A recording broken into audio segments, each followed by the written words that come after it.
Aku Arde, usiaku sekarang 20 tahun, anak yatim piatu tanpa punya saudara.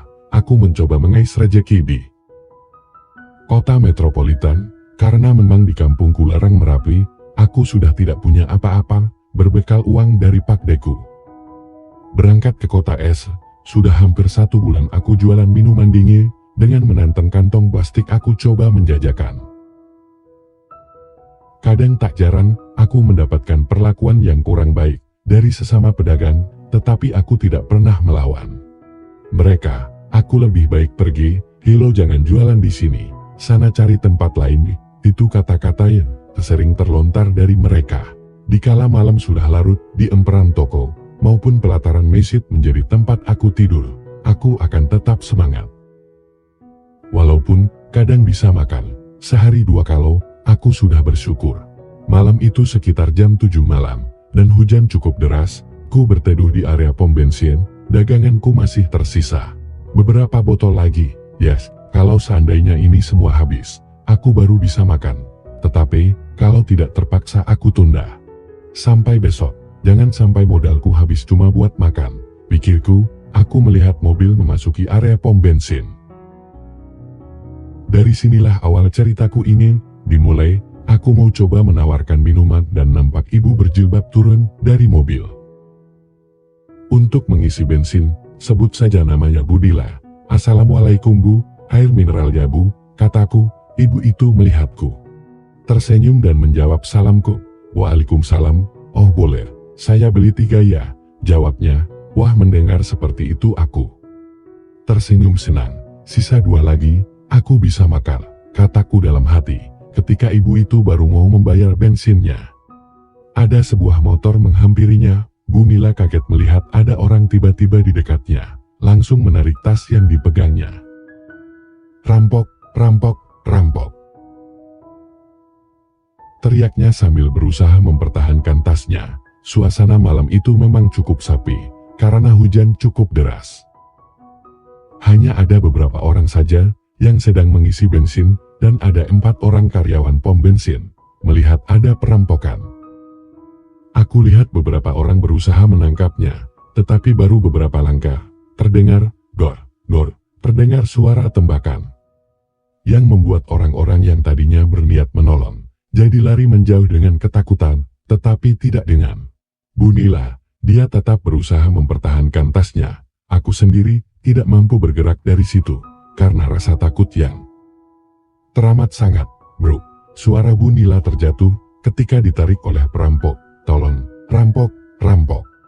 Mau dibikin kau saja ibu ini," kata perampok yang memegang senjata dan sudah diarahkan ke Bu Nila. Entah melihat Bu Nila jatuh dan dalam keadaan terancam, aku coba memberanikan diri. Aku lemparkan botol minuman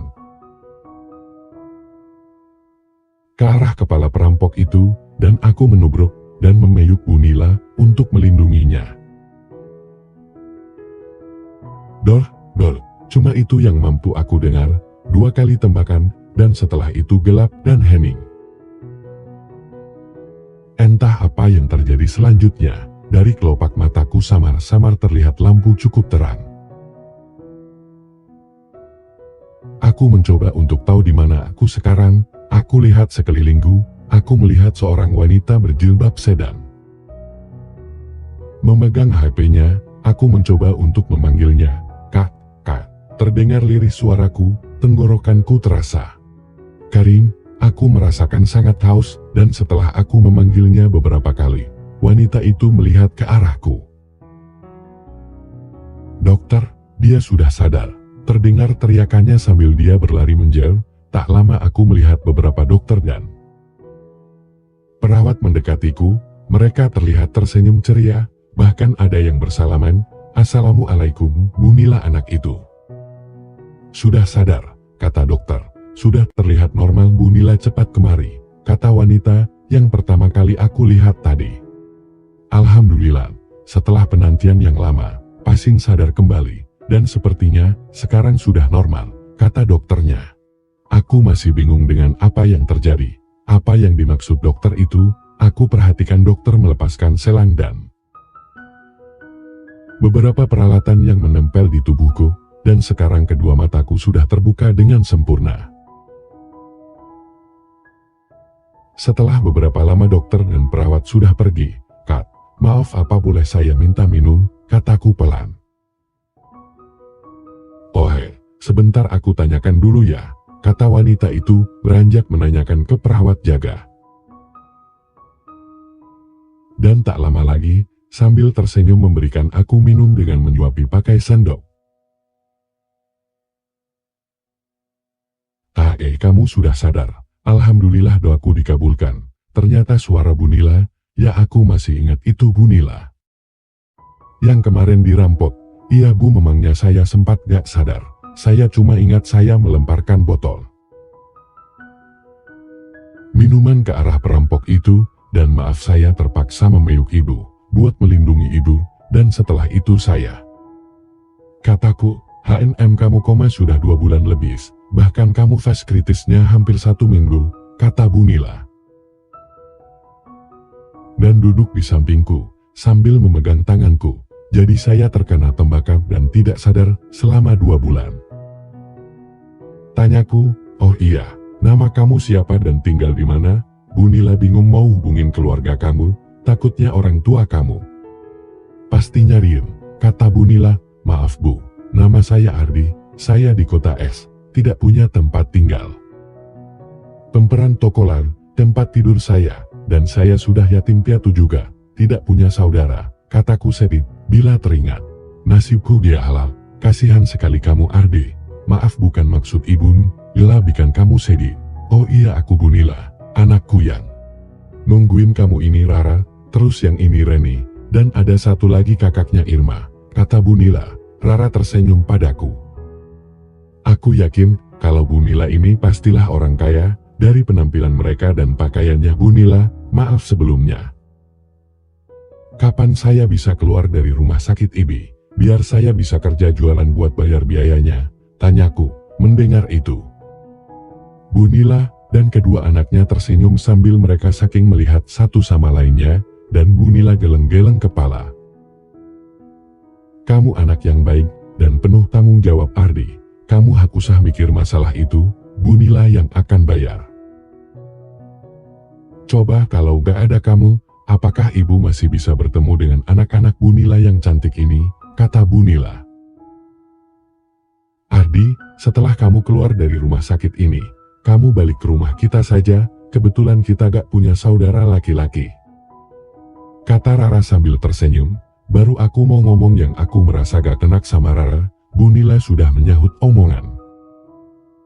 Rara, iya Ardi, mulai hari ini, Ibu anggap kamu keluarga Ibu, atau tepatnya anak angkat Ibu, dan kamu gak usah malu, maupun sungkan, kata Bu Nila. Reni, Rara, kalian keluar sebentar ya, kata Bu Nila, dan aku lihat mereka sepertinya tahu apa yang akan dibicarakan Bu Nila. Setelah mereka keluar, dan menutup pintu, Bu Nila duduk di sampingku, dan memegang tanganku.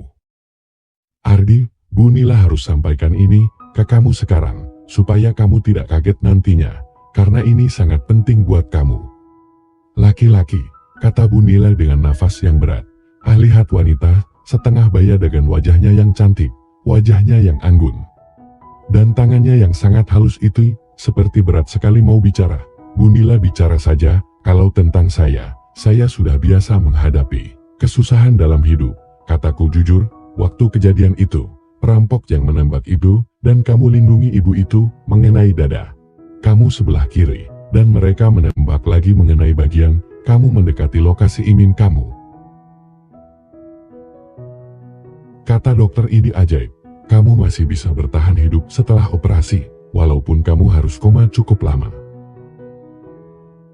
Tetapi dari tembakan yang kedua itu, efeknya kaki kiri kamu akan sering merasakan kram dan membuat imin kamu tidak bisa lagi bangun, kata Bu Nia sambil menundukkan wajahnya. Jujur apa yang disampaikan Bu Nila adalah pukulan yang berat bagiku, tetapi sampai saat ini pun, tidak pernah punya pikiran untuk wanita, apalagi menikah, karena aku menjalani hidup buat aku sendiri saja. Bu Nila, mungkin ini berat buat saya, tetapi kalau memang ini sudah nasib saya, apa yang bisa saya perbuat? Dan saya juga meragukan Apa benar kata dokter itu? Kataku sedikit untuk menghibur diriku sendiri. Bu Nila sedikit melihat ke arahku. Matanya yang serasa teduh aku rasakan. Ardi, Bu Nila akan bantu kamu buat pengobatan. Baik secara medis maupun alternatif, kata Bu Nila, dan tiba-tiba tangannya langsung memegang ibimku. Aku baru sadar, kalau aku dalam keadaan kurang benar. Cuma pakai selimut saja, maaf ibu pegang punya kamu. Kata Bu Nila, aku tidak merasakan apa-apa, padahal Bu Nila sudah memegang punyaku. Bu Nila maaf saya pengen melihatnya, kataku, karena aku mau bangun badanku masih lemas. Mendengar permintaanku, Bu Nila menyingkirkan selimut ke bawah. Aku lihat Bu Nila sempat kaget melihat iminku yang super dan coba memalingkan wajahnya. Apa yang kamu rasakan sekarang? Tanya Bu Nila, sambil terlihat merah mas iminku. Saya tidak merasakan apa-apa Bu. Jawabku. Bu Nila segera menarik tangannya, dan menyelimuti aku lagi. Ardi kamu tak perlu khawatir, seperti yang ibu katakan.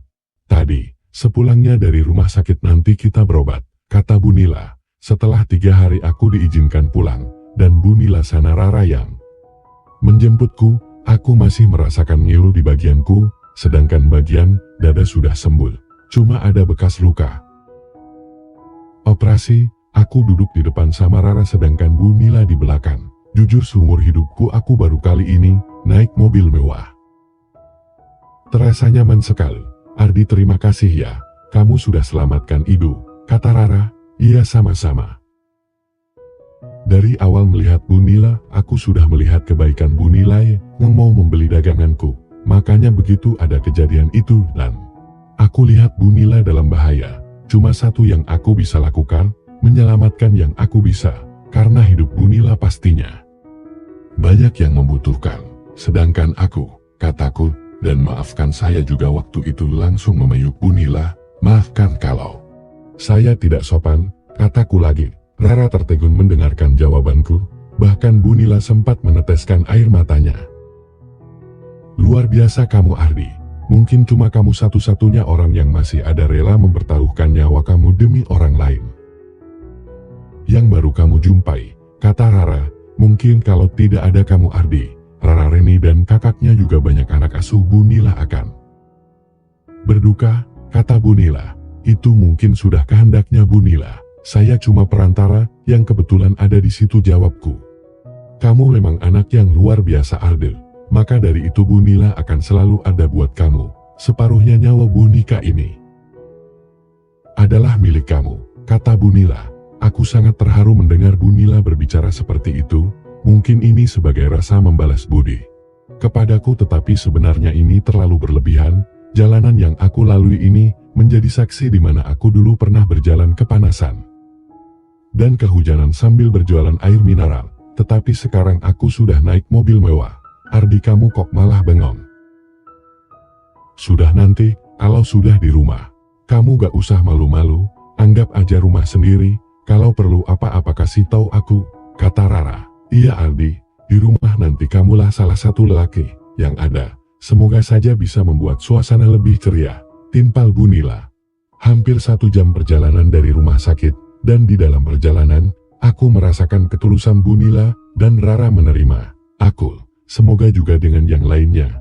Aku sangat kagum begitu mobil memasuki halaman rumah yang luas dan bangunan YNG sangat mewah. Ini sudah seperti istana kecil. Sampai aku berdecak kagum. Ardi sudah sampai, ayo turun.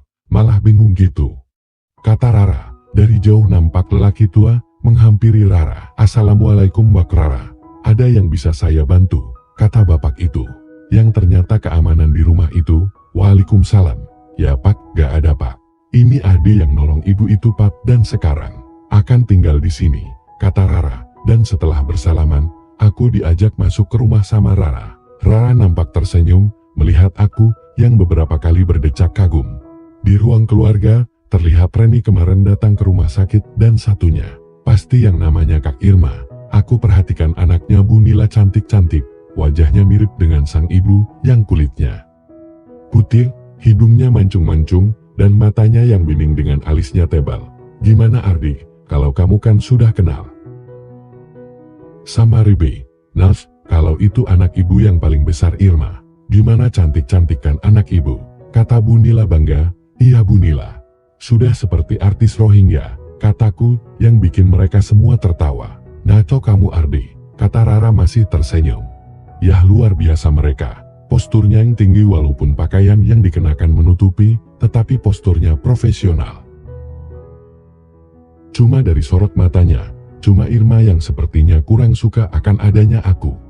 Senyumnya pun terlihat basa-basi. Setelah ngobrol beberapa saat Bu Nila, Kak Irma dan Reni masuk ke kamarnya masing-masing. Tinggal aku sama Rara. Ardi kamu santai saja di rumah ini. Kamar kamu nanti sebelah kamar aku, kata Rara. Itu foto ayah kamu, kataku. Sambil menunjuk foto lelaki yang dipajang, yaitu almarhum ayah aku sudah 10 tahun Abi meninggal. Berarti sudah genap 9 tahun baru hari ini, ada laki-laki yang bisa masuk ke dalam rumah ini, jawabnya. Oh pantesan. Wajah kalian cantik-cantik, kataku. Ayah memang dari Rusia, kalau ibu dari Jawa Barat. Ardi ayo aku antar kamu ke kamar.